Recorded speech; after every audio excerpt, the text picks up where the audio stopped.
Real Docs, Real Talk, the American Heart Association's live show, where doctors provide real answers about your most pressing health concerns. This is our after show, where we address viewers' incoming questions that we didn't have time to respond to during the show. Hi, I'm Dia Smith Taylor, and today's topic is mental health. You are not alone. And we're talking to psychiatrist Dr. Jon Lehrmann, who's here to answer the rest of your pressing questions. Thanks, Steve. Dr. Lehrmann, great live show. So many questions that really just get to the gist of what people are struggling with. And it's a topic that we can't talk about enough because everybody's dealing with something. Yes, I think almost 50% of us at some time in our life will struggle with a mental health issue. And when you have something as major going on in our world as this COVID-19 pandemic, it really increases the number of us that struggle with mental health issues. You know, I'm glad you said that. And I think this is a great time just to normalize the conversation. When we say mental health issues, can you just explain what that means? Because it's not always a diagnosis or where someone needs medication, correct? You're absolutely correct. So I think mental health is something that we all have to have, and we have to maintain it. And throughout our lives, there are going to be times where our mental health may not be as strong, just like our physical health. At times we have ailments. At times we struggle. Even when we're not sick physically, there are days when we're not feeling as strong or as vibrant. Well, that's the same thing with our mental health. And so I believe our mental health needs maintenance and needs support throughout our lives at different times. So, for example, I believe that talk therapy or psychotherapy is therapeutic for everyone. I would benefit getting psychotherapy on an ongoing basis because it would just help me think about things in new ways and in different ways, and it would expand my horizon and my perspective. And that can be a healthy thing. It's a healthy thing. So I think mental health, if we think about it broadly, we all can use extra help in our mental health. And in fact, it's a strength to recognize when we need help. It's not a weakness to need to see a mental health specialist or expert. And I think we need to change how we look at this across our world. And that is part of getting rid of the stigma around mental health and mental illness. When I talk about mental health, I'm also talking about broadly, like behavioral health sometimes is used and includes addiction and other challenges as well. I talk about mental health and behavioral health kind of interchangeably. Not everybody does, but I do.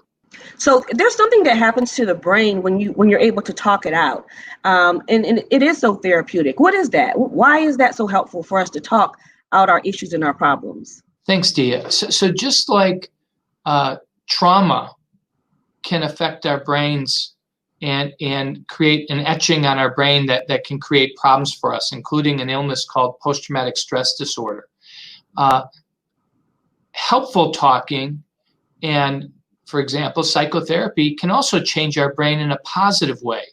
And so emotional support, corrective emotional experiences, psychotherapy, mindfulness, all can have a very positive effect on the brain, just like certain things can have a very negative effect on the brain.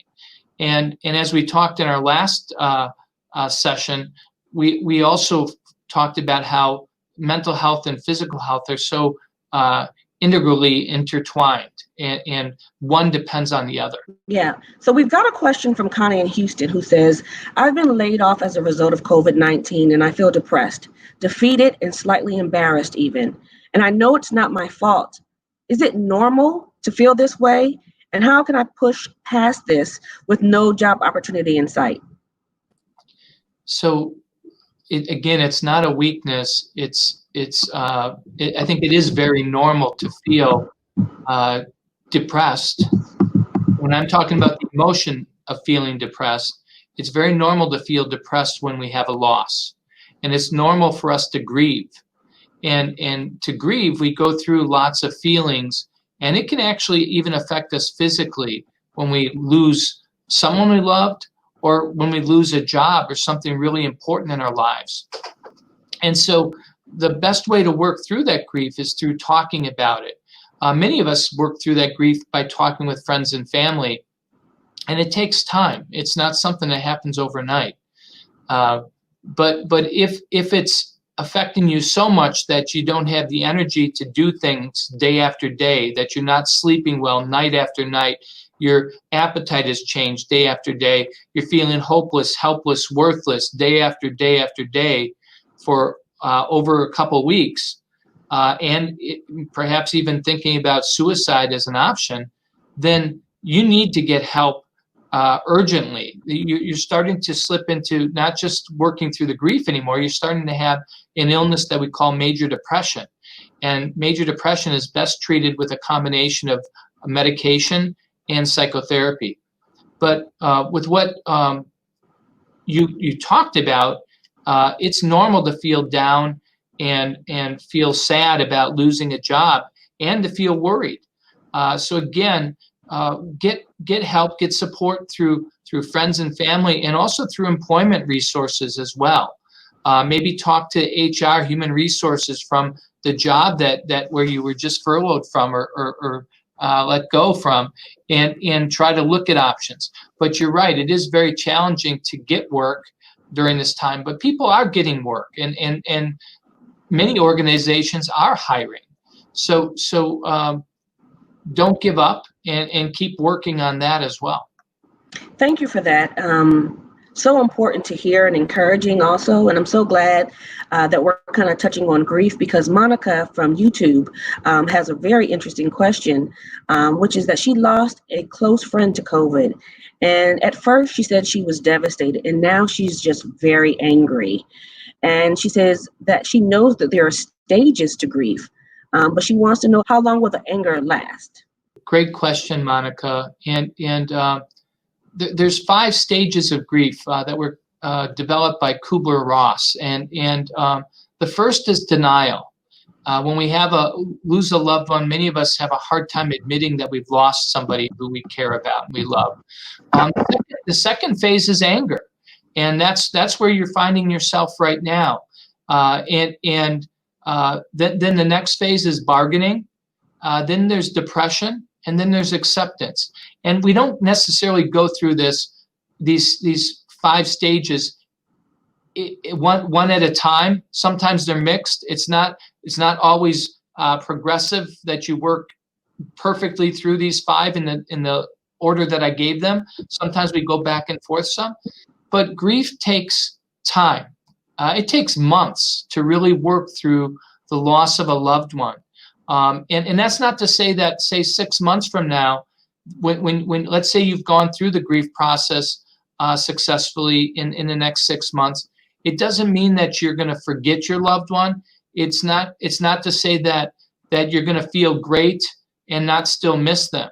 You'll still miss them, but hopefully when you think of them, it won't be with the sadness and the weight of the loss every single time. That in 6 months after you've worked through the grief process, you'll actually have some joyous memories too, that you'll be able to laugh about and think about the great times you had together, and some of the good qualities this person had too.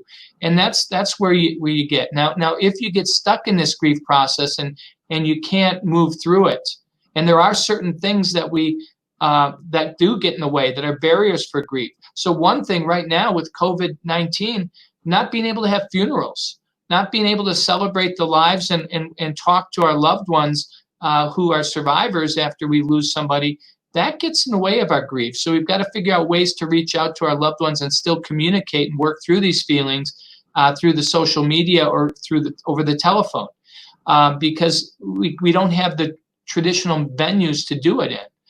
The other thing that can get in the way is if you drink too much to numb the feelings. That will also delay your grief process and maybe get you stuck in your grief process. So you got to watch out not to drink too much. Even though that might numb the pain, it's still not helpful in the grief process. So you work through these feelings over time, and you'll get to a place where you'll get to that acceptance. You'll still miss your loved one. Nothing will ever replace them, but you'll be able to think back about them with fonder memories. Really powerful comments. Thank you for that. Ashley T asks, she says she's a school nurse and she wants to know, how do we address school children about anxiety? And I want you to answer that question, but before you do, how do you even define anxiety? And how do you know if you or a loved one is experiencing anxiety, doctor? So anxiety, a normal feeling. It's something that animals and humans, when they are stressed by something, they have a hormonal reaction where they have a release of hormones that get them ready for fight and flight. It's adrenaline, okay? And that's normal. When we get that surge of adrenaline, it actually makes us feel like running, and helps us get ready for a fight. And the problem is that we get that surge of adrenaline at times when we're worried about a test that we're taking. That's something that normally we get anxious about. And then what does that anxiety do? We harness it to help study and prepare for that test. And so I'm talking about a school test, but there's also other kinds of tests in our lives. As we take them on, anxiety helps us get prepared and get ready for them. That's healthy anxiety. That's normal, and that's good to have that. The problem is when anxiety comes on without that test. There's something else unconsciously that may trigger that anxiety to come on without a true test that we're facing. And if that's coming on in unpredictable ways, people can have, for example, panic attacks where they feel like they're going to die. They feel like they're breathing faster, which is part of that adrenaline reaction. You breathe harder, breathe faster because it's ready to run and ready to address or to fight. Your heart's pounding more. You start sweating. Again, this is all part of that fight or flight reaction. But if there's triggers that we don't understand that are causing this, and we're having these extreme anxiety symptoms without a clear cause that's making us get ready for something, then that's problematic, and that needs to be looked at and oftentimes treated. Yeah, Patty on Facebook says that she's struggling with depression, which is new to her. When does a person need medication? So when somebody so let me address this to Patty. Patty, when somebody feels so down, and it's day after day after day, and they also have 5 or more of the following symptoms on a daily basis, ongoing for 2 weeks or more, then they need treatment for depression. And these are the symptoms: lack of energy, lack of motivation, inability to enjoy things that you once enjoyed. The term we use is anhedonia. That includes having a decreased sex drive. Problems with sleep. The classic is decreased sleep with early morning awakening, but it could be sleeping all the time in atypical depression. Change in appetite. Usually it's decreased appetite with weight loss, with unintended weight loss. But it can be increased appetite. Some people with atypical depression eat more. So a change in appetite, problems with concentration and short-term memory, feeling depressed day after day, feeling really down, maybe with tearfulness. Irritability can be also there. Problems with feeling like helpless, worthless, hopeless, feeling like life isn't worth living, suicidal thoughts. If you have 5 or more of these symptoms that I just talked about day after day for 2 weeks straight, you should seek treatment for this because you're meeting the criteria for major depression. The good news is that major depression is very, very treatable. The best treatment for major depression is a combination of medication and psychotherapy, an antidepressant medication and psychotherapy. That's not to say that psychotherapy by itself isn't helpful. It's not to say that a medication by itself isn't helpful. And some doctors might recommend one or the other. But usually the best treatment is a combination of the two. If it's a mild depression that you have 5 or more of those symptoms, but not too severe and there's not suicidality involved, sometimes somebody might try psychotherapy first before trying a medication. But a medication can be warranted, and medications are very safe today, have very few side effects, and are very effective. When we do treat somebody with major depression, usually, first of all, the medications and the psychotherapy take time. Usually we can start to see a resolution of the symptoms within 2 months. 1 to 2 months, we start to see a decrease in the symptoms. But if untreated, those symptoms can go on for more than 6 months, maybe more than a year, and can be really debilitating. This has been such helpful information, really just life-changing information. And that's what we do here on the After Show and the live show. We bring you the experts who can really answer your questions that you may have never had answered before in such a way. And so we're happy to do that here. Make sure you tune in every Monday at 11 o'clock where we do our live show. Make sure you tune in to our podcast, our new podcast, Stories of the Relentless. It's on iTunes. It's everywhere that podcasts are. And we want you to join us so we can continue to provide this kind of life-changing information and answer all of your health questions. Dr. Lehrmann, you've been amazing. I appreciate all the questions that you answered. It's certainly been helpful for me, and I know it's been helpful to our audience. So thank you again for joining us today. Thanks so much, Dia, and thanks so much to the American Heart Association for featuring this important topic. Have a great day. You too. Thank you.